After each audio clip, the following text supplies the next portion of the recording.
Carl and Brendan here from Games, Brains and Head-Banging Life, gbhblofficial.com for sure. And it's reaction time. New week, new reactions, new stuff. If you're wondering about the weird lighting, it's because we're doing this during the day, which is really, really unusual for us. We normally do all this shit in the evening, but we don't have enough time. We have lives and work and shit going on, so we're trying to squeeze this stuff in where we can, particularly when there's always new stuff out and about. God, it would be nice. Imagine getting paid just to do this, you know? Just wake up, listen and watch metal It would be and so watch the money cool. coming in. Yeah, Rich, Yeah, make it we're rain. not happening anytime soon, I don't think so. I suspect it's not happening ever, but yeah, there we go.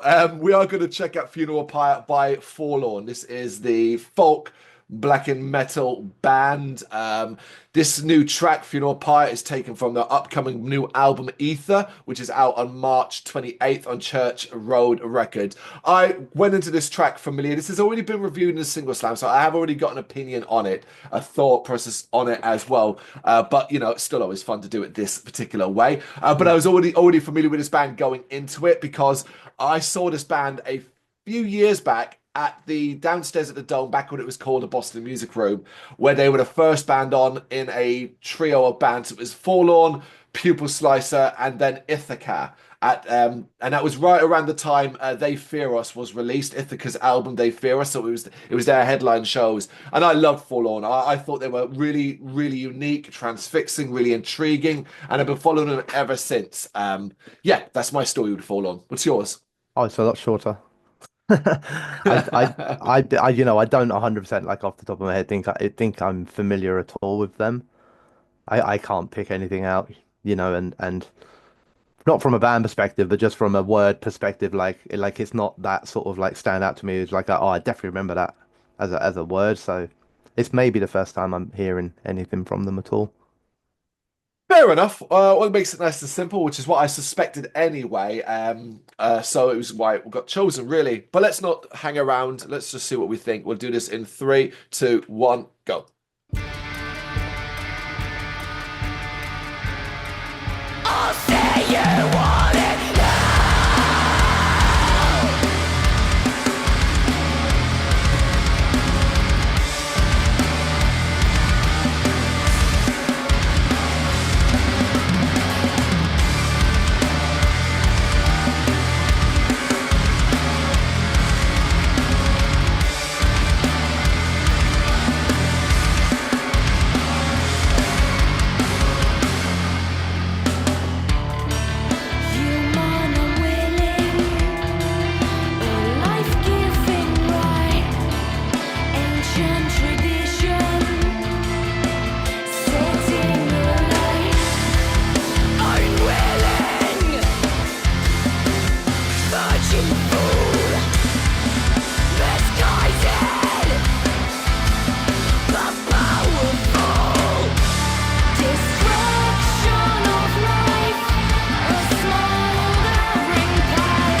Got to get that bonfire going, burn all that stuff, the rubbish you got in the garage, that sort of thing. While being all paganistic and wickedly horror and midsummer style. But then that's kind of how they sell themselves as a sort of like midsummer metal kind of paganistic horror elements. You can Right. I think you can get all of that without really necessarily seeing a video sometimes as well. If you know that kind of content, your Wicker Man style stuff, it's all very much there. But that's such a cool track. I think that's such a great track. I don't know. What do you think? Yeah, I liked it. I thought it was good. I Mhm. think like I'm not sure I would have got the folk kind of aspect from it outside of the video because Fair enough. I don't know, visuals of I think with the crowns and all that sort of stuff. Not because it's like of the one particular band that I'm thinking of, like, which is a Haylung or Hailung, Yeah, but yeah, of course. more because of the stuff that they're obviously like both kind of into. It's not like the Mhm. crowns and that kind of visual is specifically owned by Haylung, but that's what I saw when I first saw it. Now, but it was very much for the visuals because like actually musically, I kind of it's got a much more modern sound than what I thought it was gonna have. Like Hmm. you know, probably more like I don't know, Black and Death, or even like a little bit of deathcore sort of like in terms of the riffs and the groove and everything like that in there. Then like I think I know you weren't saying it like as in that's specifically what they were, but we said at the beginning kind of like a folk black metal sort of thing. I would say that the two genres I got the least out of that were folk and black metal, like in traditional sense. Like, do you know what I mean? I don't know why. It's just old man syndrome. And you say folk, I'm like, oh, where's the violin, Yeah, yeah. or the flute? And but musically, like, right, I liked it a lot. Vocals are great. I think because it started off with very very harsh vocals that I then just kind of fell into the trap of assuming that's the style. Yep. So then when the clean vocals came in a nice way, then I was more surprised because I don't know. I guess a lot of the time I think like if you do sort of clean, harsh, you tend to start with clean. Like the Mm. verses will start clean, and then the harsh is a surprise in the chorus or something like that. So that was quite cool. I like that. It felt like I got lulled in, and then my pants pulled Rug down. pulled out. Yeah, Well, and I was like, well, there you yeah. go. But she's got a good voice, both styles. You know, clean singing is good. I love all the little, I always do with all clean singing, but like when they put a bit of like layering in there and create some of that harmonizing, which I just think like is always sounds really, really cool. Yeah. The additional vocals then from, I don't know the band members in terms of instruments or anything like that, but whoever it was that was appearing, I don't know, it could be a guitarist, drummer, could be a second vocalist for all I know, but who's appearing over the fire and doing a bit of shouting sometimes as well. So that was cool because it adds like it just adds depth like a bit more, like enhances some of the screams and some of the shouts. Musically cool, really really cool, great drums, love the drums a lot. Nice groove to it as well, like there's some big kind of bassy sort of riffs which I like, so it's like easy to kind of headbang along to. And you know video's a video, like I just it looks great. Like there's nothing wrong with it. Like, do you know what I mean? Yeah. But it's a video's a video. So I liked it a lot. I don't know anything by the band like prior to this. Like I didn't see anything while watching that or hearing that made me go, oh, I do know these or anything like that. Like it. Mm. So it felt like a complete clean cut, and I liked it a lot. I do think it's important to sort of stress, at least from my perspective as well. The thing with Fallout that I've always got that kind of folk horror side of things often more comes from the visual than necessarily the sonically side of things. You're right. You are right. When you hear folk, it can confuse things almost to a degree because you might have a different expectation of what you think, expect, or want from that like thing, and Mm. it actually to me has always come more visual because even live they sort of have a more again, I'm going to use that term, midsummer style look with flowers and flowing outfits and things like that. That fits more with it. You kind of see that in the video as well. So I definitely think it's more of a visual thing than that. I think the fact that you caught up on what I think is really important as well is that modern aspect to their sound is that it is more like this. It is a more combination of genres than anything else, resulting in it falling into that very unique category of just being metal Mm. because it doesn't do you know because it's using death metal, black Yeah. metal, deathcore as you say, because some of those riffs as you say when it kicks in is really really gnarly, but then you have those sort of dreamy sort of here's a harsh scream and then dropping into this clean singing that almost has a pop vibe to it that if you played a clean singing segment where it's just a kind of melody to a person that doesn't know metal or listen to metal, they might think, oh well, who's this, which artist, pop Mm. artist is this, like that's the kind of thing.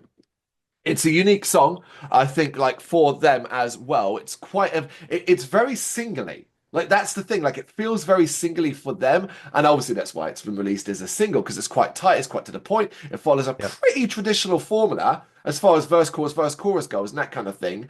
Yeah. And obviously it's got like a bit of a heavier ending, but beyond that, it feels very, very like normal as well. Like not that's not Accessible, isn't it? boundary pushing. Yeah, accessible. It's not exactly Yeah. boundary pushing, but I just found myself really enamored by it musically. It does help. The video I think is excellent as well. I know it's not much. Like, there's not much going on. It mostly is just dancing around or doing like arm movements and stuff like around a whatever you call it, a pyre, a fucking funeral pyre. It's called you know, a fire, a bonfire. There we go. But I still really, really found the way it's filmed, the way it's shot. It's really, really cool. The shadows are captured, the close-ups to the face. I just really, really liked it. I've always liked this band a lot. I don't know enough of them or by them to kind of call myself like a big fan at this stage. But I'm hoping this album release, particularly as it's on a label that I'm much more familiar with, who, you know, I will likely, well, I will get the content from and things like that. So like that Yeah. really helps as well. Now I'm actually, I think this is the second single I've covered of theirs as well in this release run. So it's kind of feels like it's building up nicely. I'm getting myself more interested and excited about this band more than anything else. I'll be interested to sort of see how this fits in the album overall. You know, I'm just excited about. I'm excited about this band. Yeah, I mean, there's a lot to like there. You know, it's first time listening to anything from them from me, so you know, I think sometimes in a good way, that's like it's often the next track, like it, you know what I mean? Like you listen to one, you go, that's really, really good. What else do you do? And then if you listen to Yeah. another one and you're like, okay, cool, now I'm kind of there. You know what I mean? It's very rare that I'm on board from track one, but there was enough in that it like interests me. And in fact, actually, like I kind of the visual side that you were describing, where you know the sort of floral gowns, all that sort of stuff, to me kind of makes a lot more sense then, like musically, because I can. It's almost like the contrast then, isn't it? And like you've almost got that natural sort of prettiness or whatever to the looks and the stage and anything like that, and then the music comes and it's darker, and so It's horror. that's quite exciting. Yeah, it's that horror, isn't it? It's that Wicker Man horror where here's beauty and Yeah, peace and serenity, but underlying underneath that is this dark vein of paganistic horror, ritualistic sacrifices, and all of that stuff. it's the Literally, stage. they made a fucking movie only a few years ago called Midsummer that everybody loved, which is basically that entire thing. So, like, Right. you know, it's no surprise that bands and artists and people have been inspired by stuff like that Mm, because ultimately that movie exists as having been inspired by the 1970s Wicker Man and so all of something like it's just a constant rolling thing. yeah, that's cool. It's a good It start. is, it is, it is. Yes. And now there's Funeral Pyre by Forlorn. What do you reckon, people? You got any thoughts on this when you want to share? You know what to do? Let us know in the comments. Thank you very much for watching. If you've enjoyed what you've seen, please consider hitting that like and subscribe button. It does help us out. You can find us at gbhbl.com and across all social media platforms. And if you really want to give us a bit of extra support, please consider buying us a cup of coffee over on our coffee page. Thank you.